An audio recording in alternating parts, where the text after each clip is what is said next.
mapagpalang araw sa atin mga kapatid. Ako nga po pala si Pastor Jason ng Salt of Life Foursquare Gospel of the Philippines. Ang layunin po ng video na ito ay upang matuto tayo, malaman natin kung ano yung mga dapat nating gawin upang ma-overcome yung mga trials and problems sa buhay, lalo na sa panahon ngayon. Maunawaan natin kung ano yung plano ng Diyos, layunin ng Diyos para sa atin. No? Kaya ito po ay series, maiksing Bible study kung maunawaan natin ang mga bagay-bagay. Kaya po, huwag na po natin patagalin, umpisahan na po natin. Ang unang tema po natin sa ating magiging series ay may pinamagatang The Believers of Christ. Ayan po, no? At ang makikita pong scripture natin dito sa puso ng Biblia, yung ating tinatawag na John 3:16. At ang nakasad po doon sa For God so loved the world that He gave His only begotten Son, to those who ever believe in Him shall not perish but have everlasting life. At ang unang topic po natin sa ating tema na The Believers of Christ ay may pinamagatan pong The Believers of Christ prove your faith through action. Ayan po. At makikita po ito ng mga scripture natin, ang topic na ito sa James or Santiago chapter 2 verse 14 to 26. Basahin na lang po natin doon at sa-summarize ko na lang din po siya. Ito po yung ang binigyan po dito na halimbawa yung isang mananampalataya na nangangailangan. At sinabi ng isang kapatid sa pananampalataya na magbihis ka, kumain ka, magpakabusog. Subalit wala namang binibigay na kahit ano. Wala itong may tudulot na mabuti. At binigyan niya ng halimbawa is yung buhay ni Abraham at saka yung buhay ni Rahab. Kung paano sila naging kalugod-lugod sa Panginoon dahil sa kanilang pananampalataya na nilakipan nila ng gawa. Gaya nga ng ating pamagat, unang topic, unang series natin. Sabi doon, di ba? A believer of Christ, prove your faith through action. Sa pamamagitan ng action, yan yung faith na ating tinatawag. Ayun yung sinasabi nating genuine faith. Dahil kung babasahin natin yung ating passage sa Santiago chapter 2, verse 14 to 26, may dalawang klaseng pananampalataya doon. Yung isa, yun yung sasabihin natin na fake faith, na kung saan puro salita lang, at yung pangalawa is yung genuine faith, na kung saan may kalakip na gawa.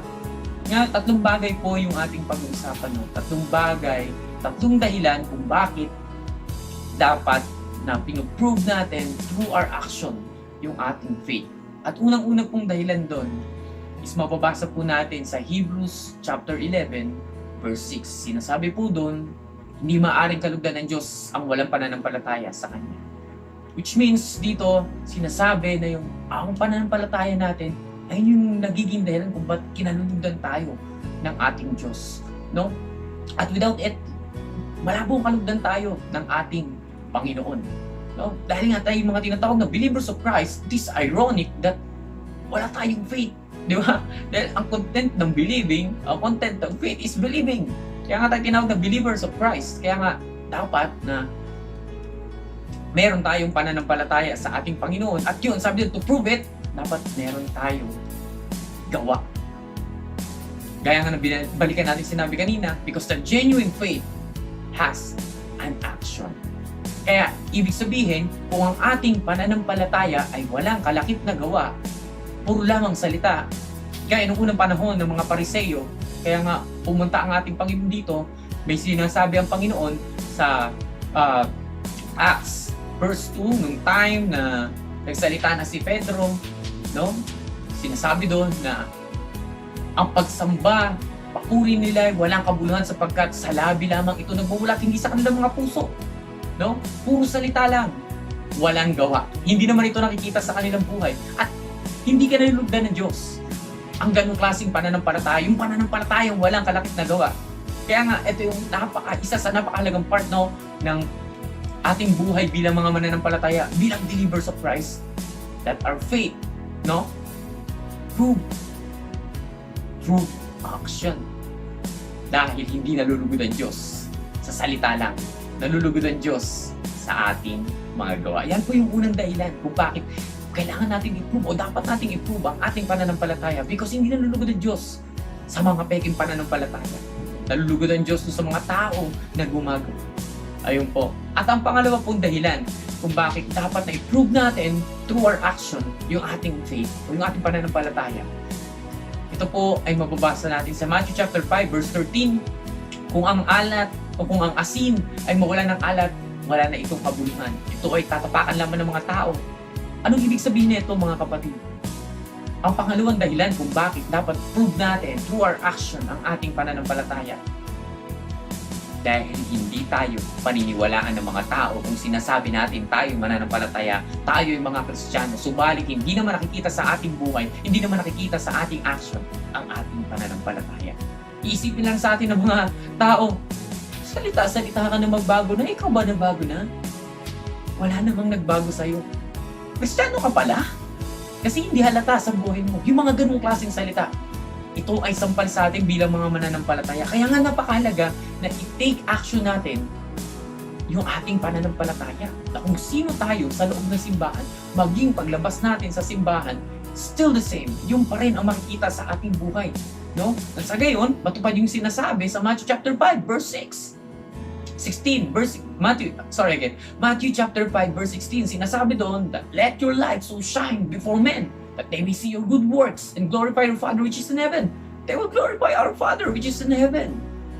Kapag nakita nila yung action sa ating buhay, yung good works sa ating buhay, dahil kung hindi nakikita yung action, again, wala nang, kaya, di ba, result of life. Pag wala nang alat ang asin, ito ay tinatapak-tapakan lamang ng tao. Niyuyurakan. Hindi pinapakinggan. Binabaliwala ng tao. But, if we take action sa ating pananampalataya, ang mga tao na sa paligid natin, ma-amaze. They will glorify God. Ay, kilala ko tong taong to. Dati tong basagulero, dati tong masamang tao, pero ngayon, binago na ng Panginoon. Purihin ang Diyos. No? Yung mga ganung pananalita, napakasarap pakinggan.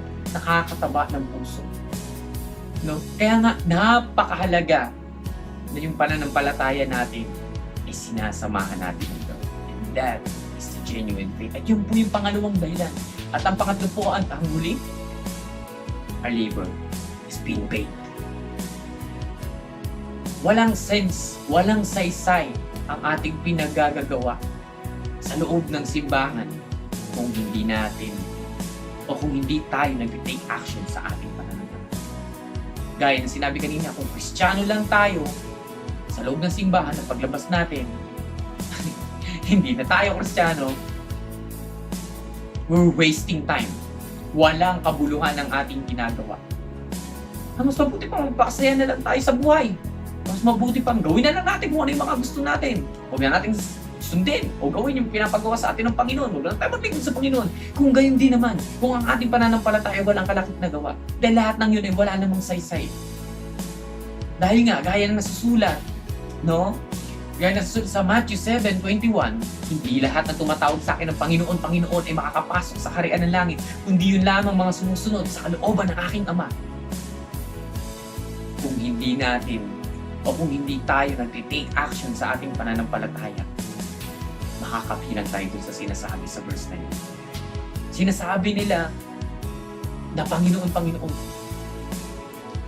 May pananampalataya, ngunit hindi ginagawa. Pananampalatayang walang kabuluhan. Kaya again, gaya ng sinabi ko yung pangatlong dahilan, we're wasting time. Our labor is being paid because hindi natin ginagawa kung ano yung ating pinanampalataya. Kaya nga kapatid, this is a wake-up call for us, all we believer. Lalo na sa tema tayo ngayon, the believer of Christ. Dapat natin maunawaan as a believer of Christ na dapat i-please natin ang Diyos natin. At ang Diyos lang i-please natin yung tao. At pangalawa, na maging bawa tayo sa iba. No? Through our action, masasabi ng iba that we are a true believer of Christ. That we have faith in God. At ang pangatlo, our labor is not being vain. Sa ating paglilingkod sa Panginoon, pag nakikita na yung ating pananampalataya ay may kasamang gawa. Again, ang ating tema, the believer of Christ. At ang ating unang topic ay may pinamagata, the believer of Christ prove their faith through action.